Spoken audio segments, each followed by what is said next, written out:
Welcome back, everyone, for another Wings of Liberty cast by Sentinel Gaming Siwi. This is going to be a PvZ on Ohana. In the top left spawning position, we have our red Zerg, EGSuppy, and in the bottom right, we have our blue Protoss, RootMinigun. First, I just want to say, RootMinigun, I don't know if you have seen the GIF, but he's not actually, well, he's sort of involved. You don't see him physically, but it is a replay of him perfectly force fielding this entire Zerg army into this little tiny ball and then storming the entire army to death, and it is just absolutely amazing, the micro control. But anyways, EGSuppy, fairly new sign from EG, college kid. Seems to be one of the happiest people on the planet. Him and Liquid Sheth would probably get along quite well. But more than likely, we're going to see a some sort of Forge of Fast expand as the pylon has been placed down on the low ground by a minigun, and more than likely going to see 1 and 2 expansions out of Suppy. It's kind of the standard in the metagame now. Yep, 14 pool, just to make sure you can deal with this annoying little drone. A lot of people will try to probe block your natural, just kind of run him around, maybe even place a pylon. And by getting this 14 pool, that kind of allows you to get out, 4 to, well, not usually 6, but usually typically just 4 Zerglings. And what that allows you to do is just kill any sort of pylon that might be placed down, kill this annoying probe, and not have to worry about any sort of cannon rushing, shenanigans, or anything like that. But we do see Minigun make a mistake on his control. Suppy does get down the hatch anyways. So Minigun going to go back in for a scout, put down his Nexus first, as he does know that his opponent also went for a very early hatchery. Then we're more than likely going to see some sort of forge. Yes, there she is. Overlord going to come in, spot this. Typically, you'll see the overlords come in and then fade off to the left or the right, depending on where you spawn at. This just allows you to get a count on these gases and really keep an eye on it. You can sometimes hide your overlord back here, but they usually get spotted. They're kind of hard to keep secret most of the time, and especially if you see a Stargate opening, Phoenix just pick it off so easily. Surprised that these Lings actually have not attacked this probe. You see a cannon coming down, gateway, pretty standard. Probably going to see some sort of cybernetics core, maybe up in here, along with possible robo. You see these 4 Zerglings trying to get in here because the cannon has not finished yet. Just going to attack this pylon. Not really going to do anything, to be honest. Cannon's going to finish up, and these Zerglings should pull back. No, it does look like Suppy is going to attempt to, yeah, just get these up in here and maybe just do some sort of scouting. No, he actually just pulls them back. Pylon does get cancelled, and Suppy now realizes that this Overlord's probably not in the best place. Oh, and the annoying pylon block at the 3rd. This is what I was talking about earlier, though, with these early Zerglings getting out, and just keeping them alive and on the field. You can make sure that stuff like this doesn't happen to delay the 3rd, although we do see Suppy's kind of far behind right now on his, oh my god, and he does get the gateway down. This is huge because the gateway's hit points are so much higher than that of a pylon, and it's just going to block this 3rd for so long. I would actually like to see him possibly take a 3rd over here, as it's kind of hidden by these line of sight blockers. Fairly big gap here, though. Do you see Cybercore coming down? Out of Minigun. He's gonna try, is he gonna put a, oh my god, this is getting to the point where it's almost rude. Out of Minigun, he has now placed another pylon, and you just kind of have to be like, seriously? Gateway does get cancelled just to save the minerals. You do see 2 gas, sorry, coming out of Suppy here, and he does know that with all of the minerals spent, he's definitely not as far behind as you would think, because with all of these minerals spent by the Protoss player, constantly blocking that, along with the probe not ever mining, as we see his robo base just now coming down at almost 7 minutes. Warp Gate has just really gotten started. So he's not that far behind. Stalker coming out. Metabolic boost finally started. Along with Roach Warren, usually would prefer to get the metabolic boost first, just so you can, obviously the Roach Warren's not limited by gas, but try and get this gas out a little bit earlier, just so you can kind of maintain map presence, and because with slowlings you can get kited so easily by stalkers, it's not even funny. So you do see they have a movement speed just slightly faster than that of Zerglings. 3 more gates coming down, and it does look like he might try to place some sort of proxy pylon. Just put on some 4-gate pressure. Proxy pylons typically will go down somewhere over here, maybe in this little nook, but we do actually see it on the low ground. Interesting. Drones being transferred to the 3rd. Warp Prism coming out. Love, love, love Warp Prisms in PvC. I think that this is something that more and more and more Protoss players will continue to utilize all the way up into Heart of the Swarm and throughout, because they're just so good at spreading out the Zerg army, and Zerg in smaller numbers is really not conducive to the Zerg army style. He does barely miss that Overlord. Now he spots this proxy pylon, and he should pick that off. Speed has finished up for these Zerglings, so they're going to easily trap these stalkers, and we do see a swell of Zerg units on the way to the 3rd. He's going to have to start really getting something going here. Yeah, not a lot of units being warped in from our Protoss player. He is supply blocked really bad right now. Oh no, he needs to warp in quite a few pylons to make that. As we can see, he's floating 1,700.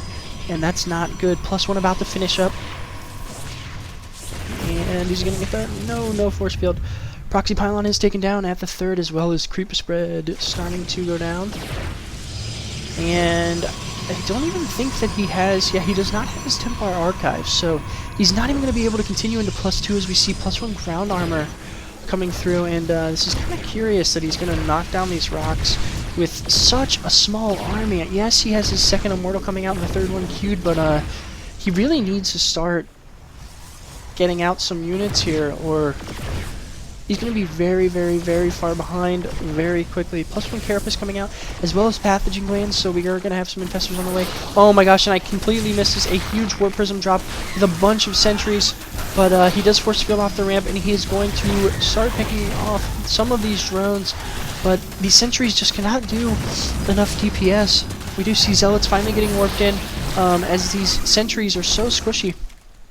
They need some tank, and he needs to drop down these sentries to get more force fields off on the ramp. Great. Actually, that is a very bad force field. As we can see, there's a crack right here, and now the Zerg units are up in there, and he's not going to be able to do nearly as much damage as he should have been able to. The Warp Prism is going to have to pull away. Oh no. So Overlord's finally going to get sniped down, but it's going to take almost another... Oh no! Okay, good, he did go back for it. It's going to take almost another 2 minutes for all of his creep to recede, and a huge swell of Zerglings. Oh my god. Along with a small little bit of roaches, but he is aware that he's trying to take this 3rd base, and his army's probably out here, and now he's going to get a great surround so far. Force field's already being forced out, and we'd like to see him possibly... No, he cannot go up through that choke point. 4 morals already out, so he's really not prepared well for this Ling-based army. He needs to get up a Robo Bay, and we do see that coming down, but he's still very, very far away as far as Colossus or any sort of extended thermal lance. And this creep's gonna finally go away here. There we go. Little oversaturated. I'm sure he wanted to take his 3rd base quite a bit before he had now. We do see another drop, and he's going to have to pull more drones to deal with this again. Great micro out of Minigun. This is what I was talking about earlier with that GIF. His micro is absolutely absurd. Would like to see him warp in some more units here, but all of these are just going to be... All of these Zealots are just going to be focusing on the spawning pool, and we do not see it being remade by our Zerg player here. So, again, these lackluster force fields really should kind of nail that every time. These Zealots are just going to finally be traded out here for a ton of Zerglings, though. Extended Thermal Lance Colossus on the way. Twilight Council to finally get up into +2. Zerg Carapace level 2 as well as +1 melee is coming down. Third base is finally down, and as we can see, he already saturated it with all of these extra probes. He still has kind of a few extra, but this Overlord's still hanging out. Great map vision so far from Suppy. Infestor's finally coming out a little bit far forward for my liking, but hey, I am not a Grandmaster player on EG, so what can I say? Just gonna make sure that there's no extra bases coming out of Minigun.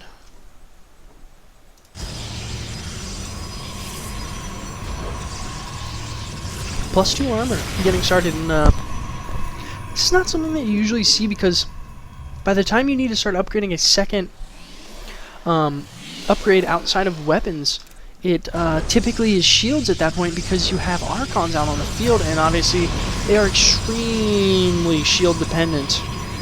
A lot of Zealots coming out, as we can see. And that's going to be really nice against this ground-based army. Interested to see what he's going to do here with the Warp Prism. Fungal... yes. And just one silly little Zealot going to be giving his life for ire. Still a ton of energy on these sentries. Archons finally being warped in. Chrono boosting out these upgrades like a madman. 2 more gateways on the way. Spire, Hive as well, and he mistimed this just a little bit. Usually you want to start your Hive and your Spire at the same time, as they both do take 100 seconds. We do see 2-2 finishing up Galil over Constitution for Roaches, so they're going to be pretty quick. Charge as well coming down, +2 weapons. Another Warp Prism coming out, as he does already have one out on the field, which was picked up by this Ling, more than likely. Nice Overlord spread around the center, as well as this creep spread is very important, just to make sure that those Warp Prisms do not get in there. And as we can see, these Infestors are going to try and catch it. Yes! And they do. So nice little catch there from Minigun. As we can see, Fungal Growth. Almost an engagement up here. Suppy is going to try to not lose this fourth, but with these Infestors all the way across the map and out of position, he really needs them to engage this Protoss army. Is he going to split and try and come up here? But there's going to be force fields. Oh, and he's just going to actually sack that? No, he's going to try and go for a... yes, he's going to try and go around and actually trap this Protoss army up here and force him to come down and at him, and it does look like he's going to get exactly what he wished. These Colossus are going to be focused down by these Corruptors, and great force fields, really limiting any Roaches and the Zerglings all being trapped inside. Only Infested Terrans really able to do damage, but a lot of them die so quickly. The splash damage from these Archons charge lots tearing through them, and we see all of these Immortals still alive. Yes, the Colossus were lost, but they did manage to take out this base, and now it is 3 base versus 3 base, and that is a terrible position to be in, Zerg. You have all of these Corruptors that just can't do anything but cast Corruption, which we'd love to see him utilize here, and we do see it going down on a couple of the Immortals. And EGSuppy calls it. He knows he's just too far behind. He sees all of these Zealots streaming in, and that is going to be game. Thank you for watching, and just so you guys know, you can check me out at any of these links down here where the control groups would technically be for the players, or if you were in game. I'm a fairly new caster, so I would love some feedback. Just let me know, did you enjoy the games? Are there specific games you're looking for? Was there anything that was kind of lacking, or was there anything that I was doing well at? Thank you for your feedback. Would love to hear from you guys, and GLHF.